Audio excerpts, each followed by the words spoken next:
Okay, thank you very much. So I feel I should apologize for giving a talk in my own conference, but I'm speaking about joint work with Atkarskaya and E, and Ilya had already announced his talk and then realized he wouldn't be able to come to the conference, so he asked me to give the talk instead of him.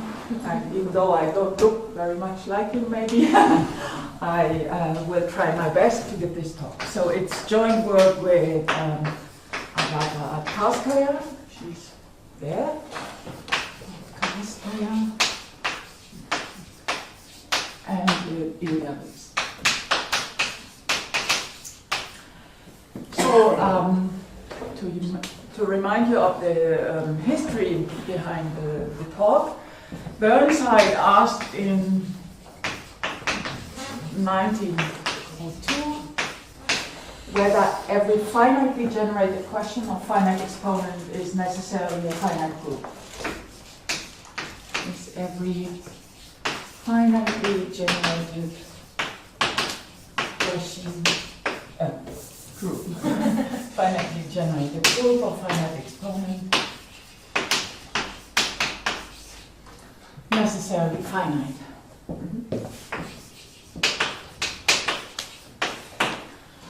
And in order to ask this question, it's equivalent to asking this question for the free Burnside group. So in particular, you can consider the free Burnside group.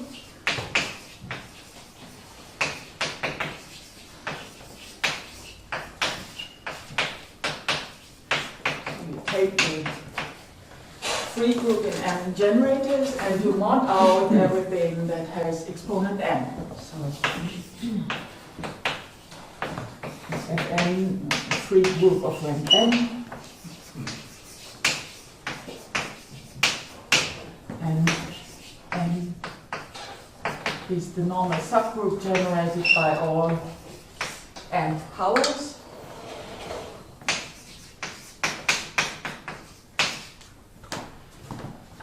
So, of course, every finitely generated group of exponent M, if it's M generated, is a quotient of this group. So asking this question is the same as asking whether this group is finite.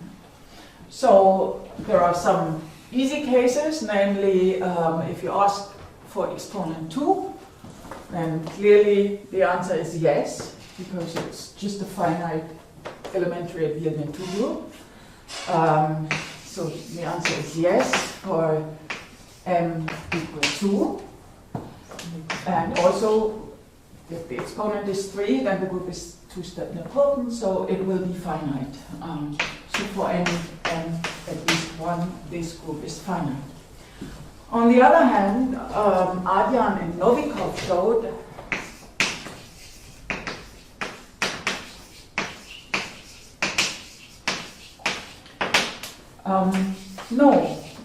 the free Burnside group is infinite for odd exponent M sufficiently large. No. It's infinite for n at least 2 and M, odd M, at least something like 665. And there are some notes where it was maybe improved for odd M at least 100, but these are not very precise. So this is maybe the best written bound at the moment. So of course, once you have it for some exponent, you have it for every multiple of this exponent. So what's not covered are the powers of 2. So the best result there is by Sasha Ivanov. So Ivanov proved that for this is infinite for and even M at least 2 to the, I don't know, 1,000 or something like that. So it's a really it's a large number, some large exponent. So today I want to report about recent progress that we made on this problem. Yes. So I'll report on our, well, it's not yet quite theorem, so let's put we're hoping it will be a detailed theorem soon, so so this is joined.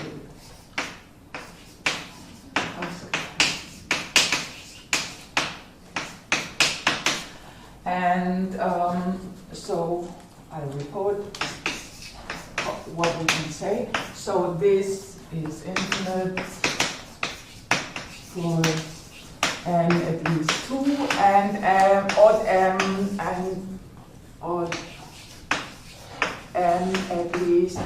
Well, I'll tell you in a moment what we can say here.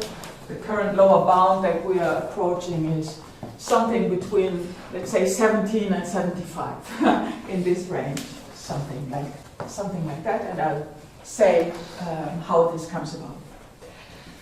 So the observation that's behind our approach is the following.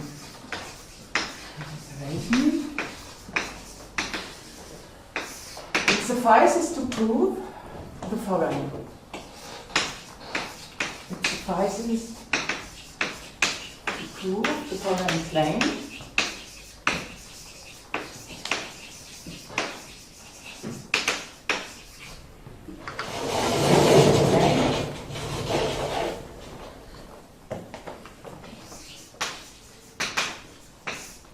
Take some element from this normal subgroup. So let W be of the form x1 to the m, some element in here. And so in particular, this W is an element of the free group, and it has a reduced expression. And if you take the reduced expression for this element, we claim that it contains a proper cubic subword.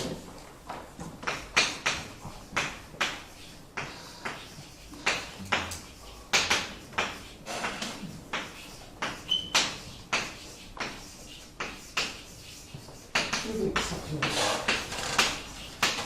So some subword of the form some x to the 3 plus epsilon, a little more for some x in the free group. And why is that enough? Well, it's because 2 gave an infinite sequence of words in 2 letters, which none of them contains a cubic subword. So all these infinitely many words will lie in different cosets modulo this normal subgroup, so the group has to be infinite. So this suffices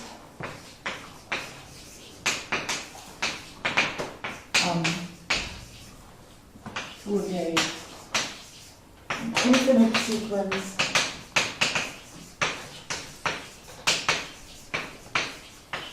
of words in 2 letters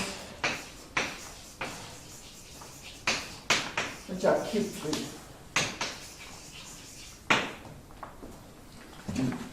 So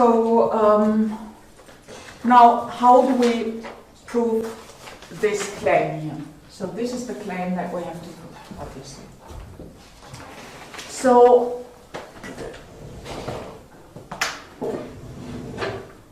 so the question is how to prove the claim.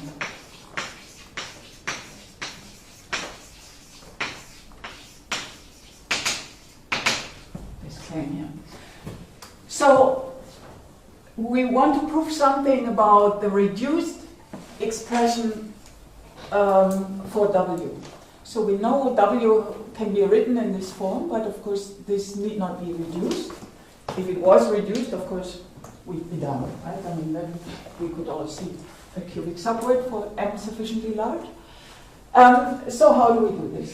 So the typical way of considering something like that is to write this as boundary on region.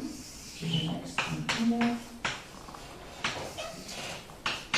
And these words could have different lengths.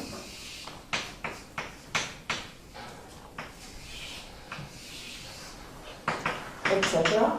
And W will be the word that we are seeing outside on this boundary here. So we have to see that when we look at the outside boundary of what we see here, there is a cubic subword. So the question is, why should we expect to find something like that? Well, there's what I call the parting traveler lemma. It's something which is very easy to observe. So, parting traveler lemma.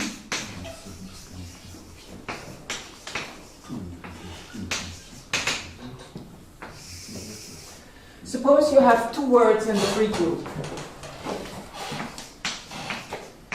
like X, Y, E, in some free group, and non-commuting.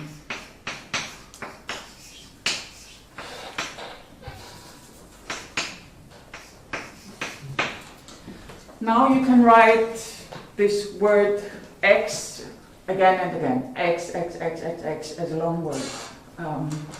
And the same with Y. In both directions you write it infinitely many times.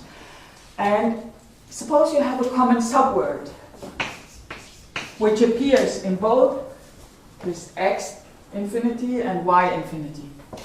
Let W be a common subword.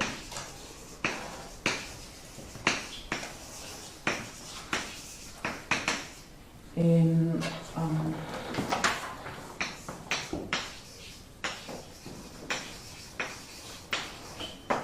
and when you see that W cannot be very long, then W has to have size less than X plus length of Y. And this is really, I mean, you can prove it easily. If you've ever played with Lego, you will see exactly what to do. It's easy to see this. So, why is this good? Because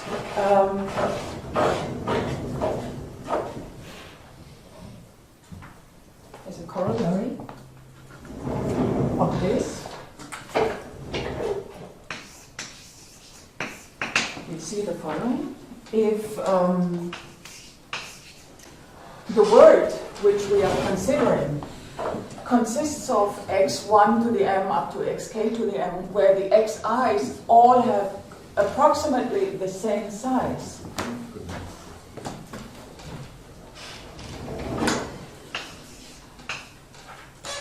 W is x1 to the m, xk to the m.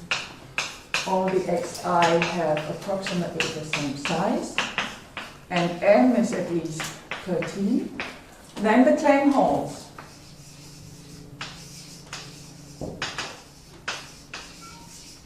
And I'm writing the claim because it's always that claim over there. Mm-hmm. So, how's that?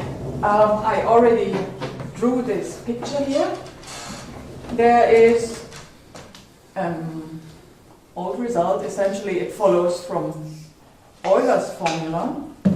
It says the following. If you have a simply connected area in the plane consisting of regions, and such that all the interior regions, so in this picture here there's only one interior region, this is the only one, all the others have a piece of boundary that's also a boundary of the entire area. So this interior region has at least 6 neighbors, so in this case it has exactly 6 neighbors. Then the claim is there is one boundary region, so a region whose boundary is also part of the outside boundary, which has at most 3 neighbors.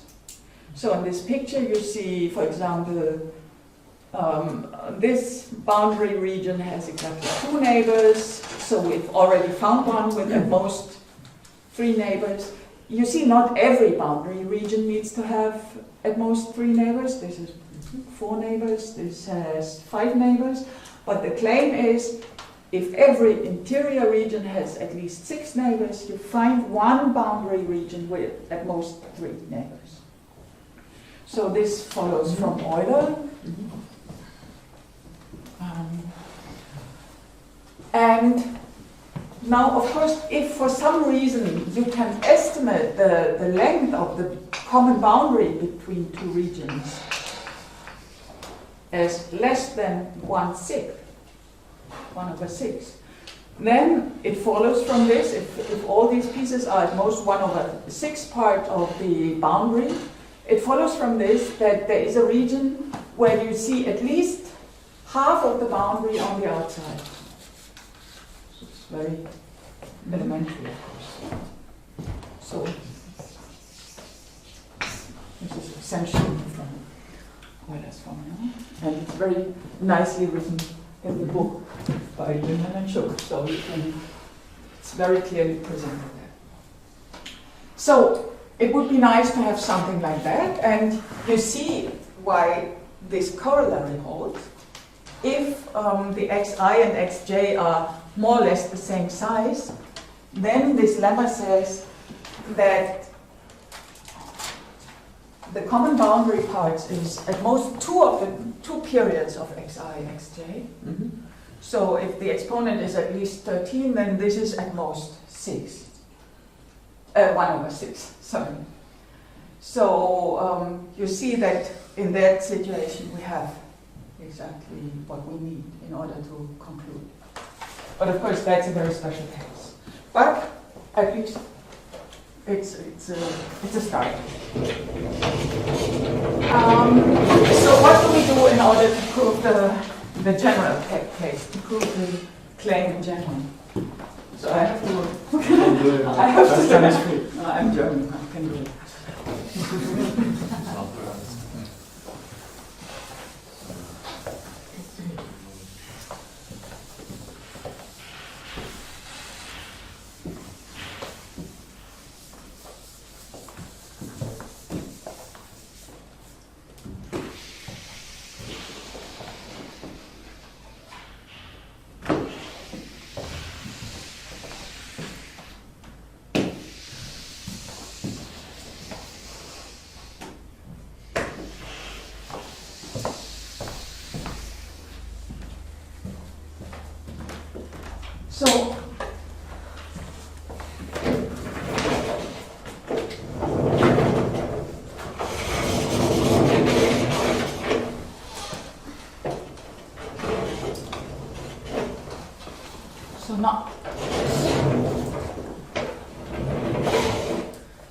So how do we prove the claim in general?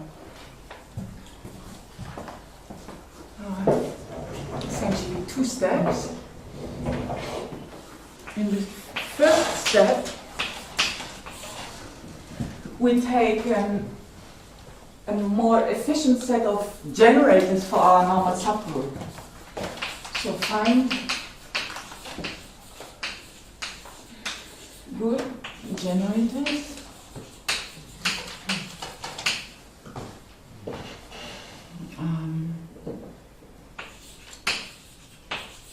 And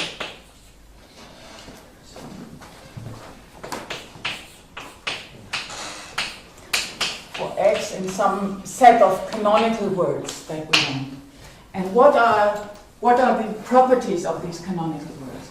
Well, there are a few things that we can easily, of course we don't need to take Sm if x is already a power word, so we can assume x is not a power word.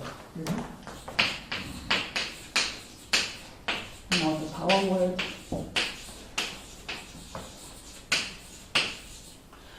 And furthermore, we can assume that if we take x to the m, x should not contain already a big part of an mth power, because then we could shorten it significantly.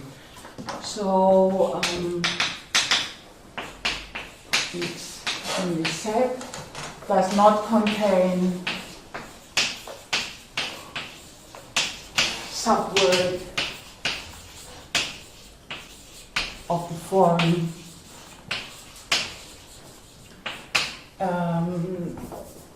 W to the, so really much more. It may contain a little bit more than half of the nth power, but not very much more. And a few other things, but these are the most important things that we want. And there's a bit more to it. But as an immediate consequence of these assumptions, we see that if we draw such a map, so of course we choose them in such a way that it still generates the same normal subgroup. So we can write every word in this normal subgroup with these generators. And now we get a map of this form, of some form like that. And as a consequence of these properties, the map has certain nice, satisfies very nice conditions. As a consequence,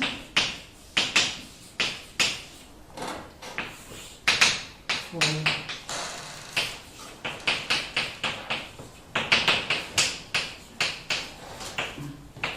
xi in this set, and well, let's say m at least 17 in this case. The interior regions of our map there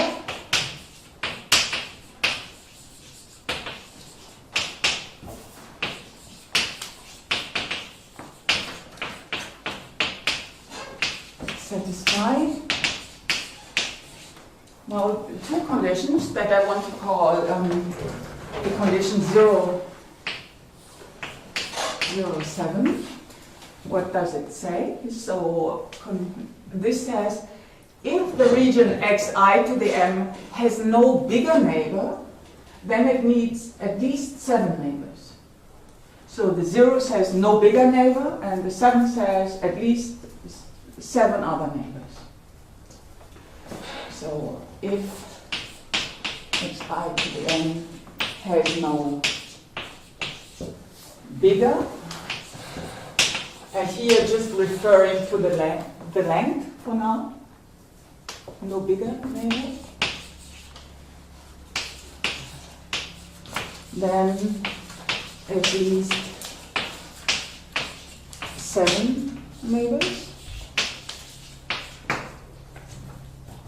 Right? And why does it hold? Well, a smaller neighbor can cover at most 2 periods. Right? So 6 won't do for 13. So you need the 7th one to cover the boundary. And Katrin, I'm confused about 17 versus 30. Is there a 17 somewhere? I mean, you've got a 17 here, you've got a 13 in the garage. yeah, it's just a consequence that holds for this. The corollary holds for m at least 13. So it's a different thing. So this is an observation that holds for at least 17. And you can improve it to hold also for 13, yeah. But for 17 it's very easy to see. All right, and since it's 17, anyway, I don't have to argue. 7. Yeah, that's what I was. Yeah, sorry. Yeah. And the other condition is 1, 5, which means if there is exactly one larger neighbor, so a larger neighbor could essentially cover half of the word. Wait a minute. It may contain a little more than half of another word. So if there's exactly one bigger neighbor, then you need 5 other neighbors, at least. So exactly one bigger neighbor, then at least 5 other neighbors. So these are the 2 conditions. And this immediately follow from these two rather harmless assumptions. So in the second step now, or I mean the other part of the construction, we do the following.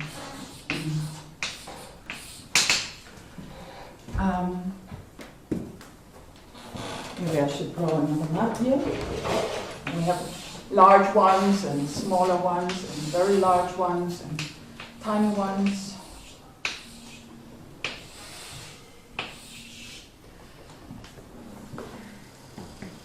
So ideally, we would have the Euler situation right away. Then we'd be done, right? Then we'd have what we want. But we have different sizes of regions, and so it doesn't work. What we do now is, in the first step, we join all the smallest regions to the next, to the closest bigger region, and declare them as new regions. So how do we define closer? Of course, if we have a region here and we have regions sitting here, we can measure the distance from this region to this region by saying how many regions do you have to cross in order to get from here to here. So in the second step, we successively join the smallest regions to the closest bigger region.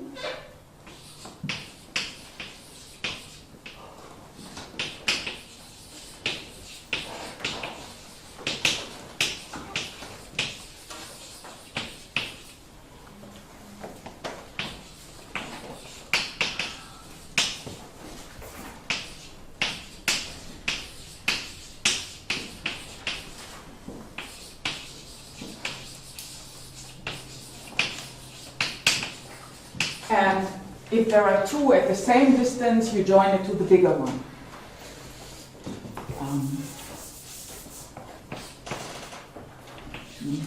The bigger one different out.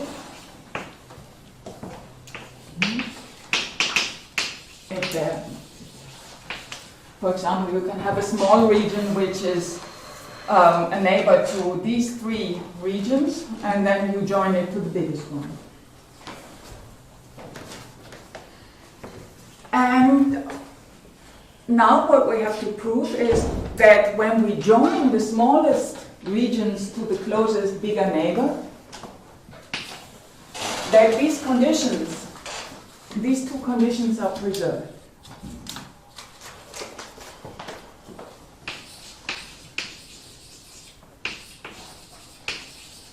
So, conditions 0.7 and 1.5 are preserved.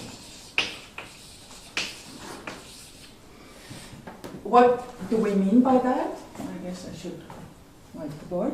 So in this case, for example, this would be joined to this region, and this would be joined to this region, to this region. So we get a new map in which at the center we still have, in each region we have the larger one, but it might be surrounded by smaller regions that we have attached to it.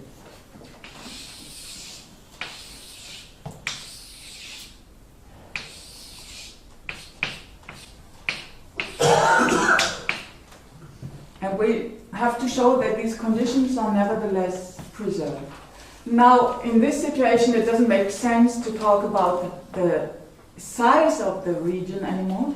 So we say that such a region has rank R. So this region has rank R if this is x to the n, where R is the length of x, and this is maximum. So this is a collection of smaller regions, and you define the rank as that, as the maximum on one inside. Okay, and now the question is, why can we preserve these assumptions, these conditions? Oh, this is wrong. Wrong direction.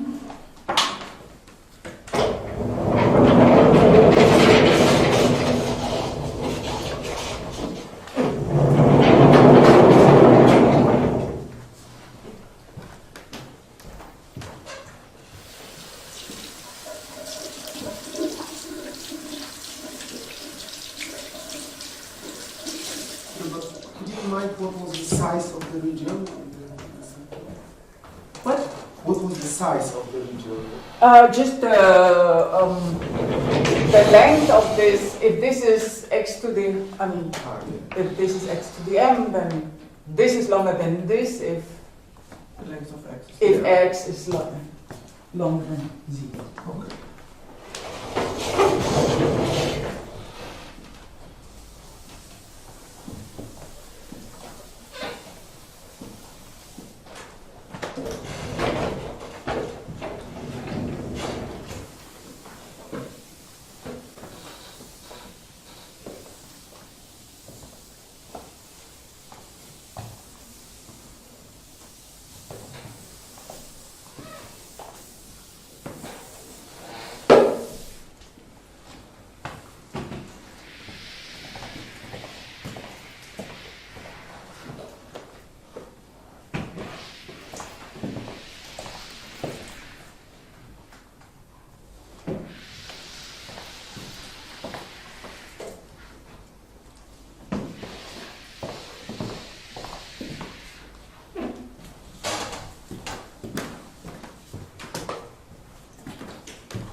So now, why are the conditions preserved?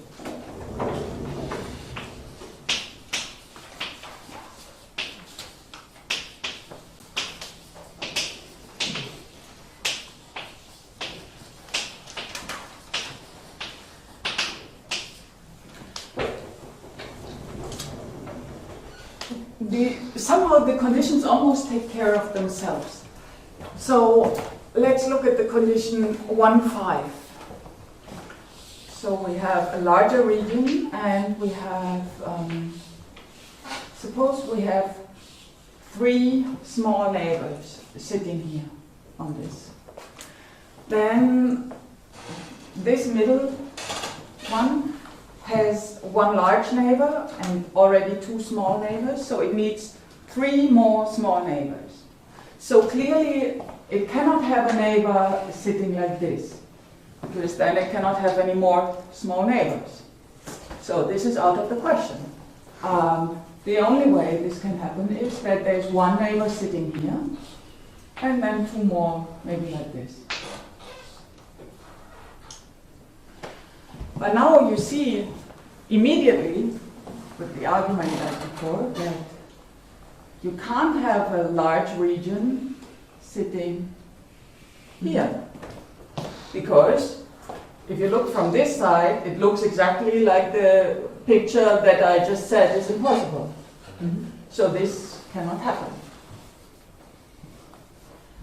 And if you want to continue here with the small regions, then you see it has to start proliferating immediately. For example, this region here has 1, 2, 3 small neighbors, but no big neighbor. If it doesn't have a big neighbor, it needs 4 small neighbors. So it has to kind of sit here. You need 4 neighbors here. And you see the tree growing out of it in this direction.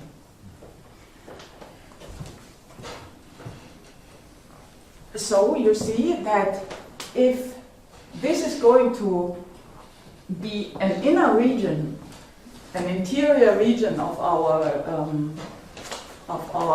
map after we've joined the smaller regions to it, then this tree and it has like 3 small boundary neighbors here. You see a tree growing here. And they can't go to the outside boundary, because if they go to the outside boundary, it would be an outside map and we don't have to care about the number of neighbors. So if it wants to be an interior region in the map that we get from joining all the small sets to its bigger neighbors, then when you start from here, you have to hit a larger region. And this larger region here, as we saw before, can only, I should enlarge the picture because you can't see it anymore. Let me redraw it here.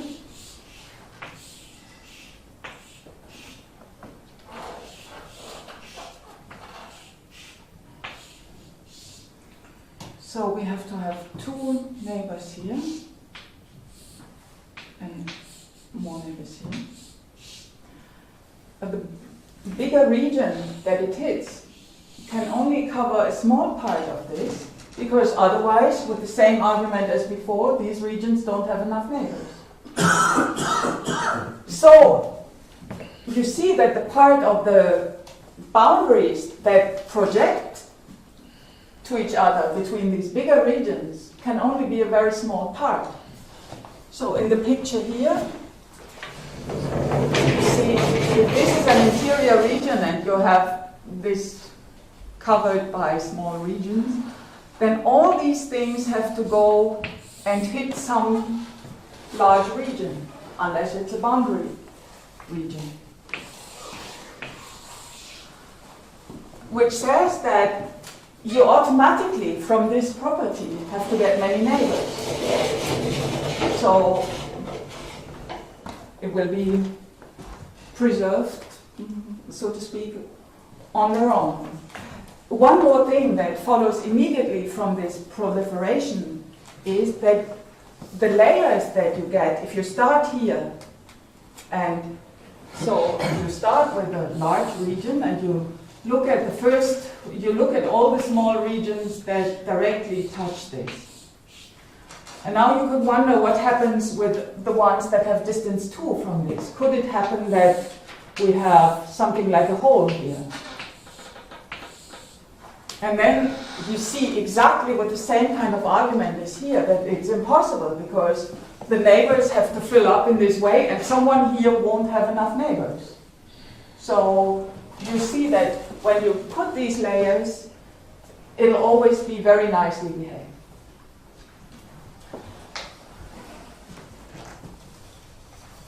So it's kind of all taken care of itself.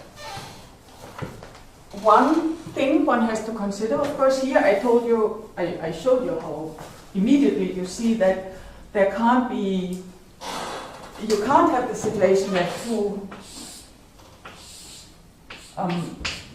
regions travel like this along for a long part, just because of this phenomenon here.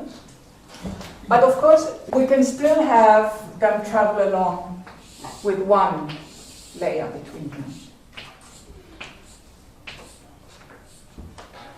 Now, and here is the place where we use really the form of our generators, of the generators in our canonical set. And because of the form of our canonical generators, we know that something like this can only happen with 4 small regions, never more than 4 small regions. And we can prove that in this situation, so on this side you could have x to the m, and on this side y to the m, we can prove that it will only be ever 2 periods of the bigger one that can fellow travel in this way. So this fellow traveling again here is bounded by 2 periods of x and y.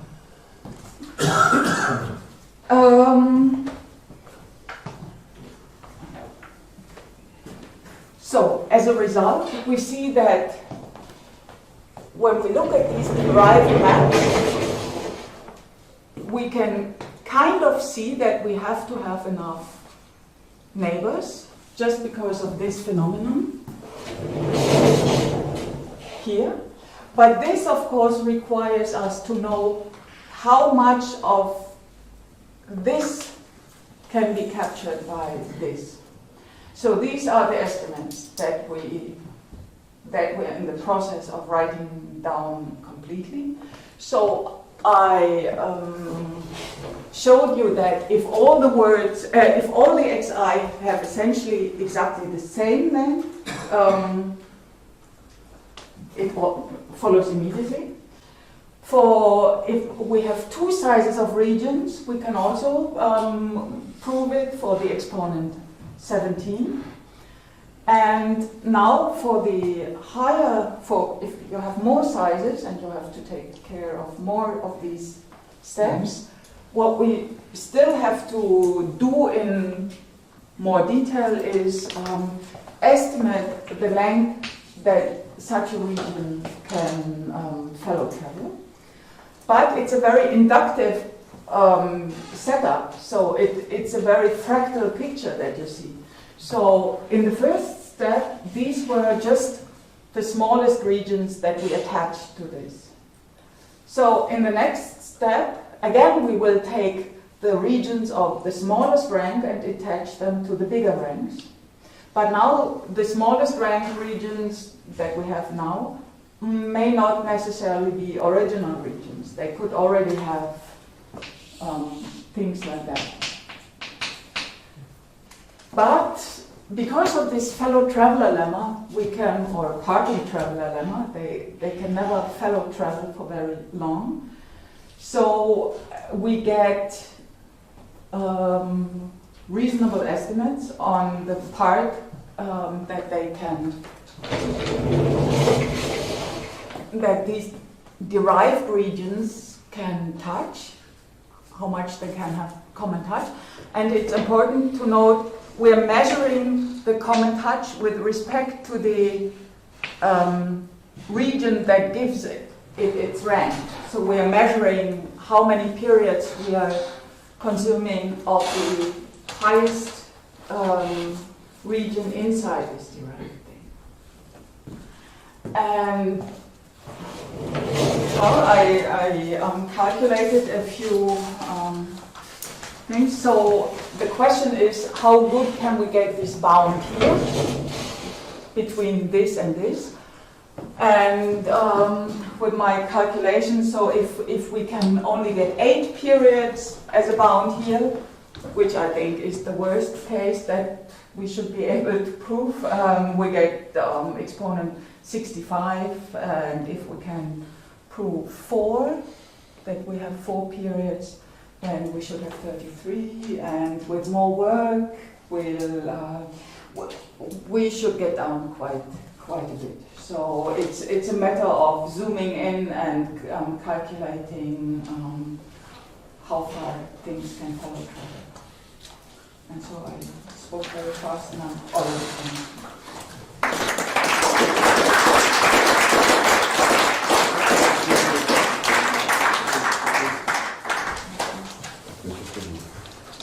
So how's the parity condition on M being used? So why do you need M being R? Because otherwise you can have flips, so to speak. You know, if you have exponent which is a power of 2, you can flip it around, you get something new, which is so you have more symmetry there. With the definition of canonical Yes. form, it really uses all exponent. So, but we do think that with more work, it should also be possible to treat the power of 2. But then you have more flips there. So it seems the main point is to find the generators of N and M. Yes. Can you say a word how you do this? Well, you reduce them, you throw out ones that miss already this condition, this and this is easy to throw out. And then you want to make them stable under, if you modify it a little bit, it shouldn't be too long. No? So that's the point why we can say that here we can only have 4 things coming up between. So one thing would be to just say we are always taking the shortest generator. You know, we throw out everything that can be obtained by the shorter ones. But we are not doing this in order to make this more stable. We're flipping, you know, if you put in something, it shouldn't change its length drastically. That's the point. So this guarantees this. So there has been some work on finding sort of minimal generating sets, minimal additional relations, which can be added. would that help here in terms of, could you change your definition of canonical if an oracle said to you, you need 93 nth powers to define the group? Wouldn't help at all. I mean, I don't know. We use only combinatorial properties of canonical form. We do not use whether it is minimal, second generated, so on.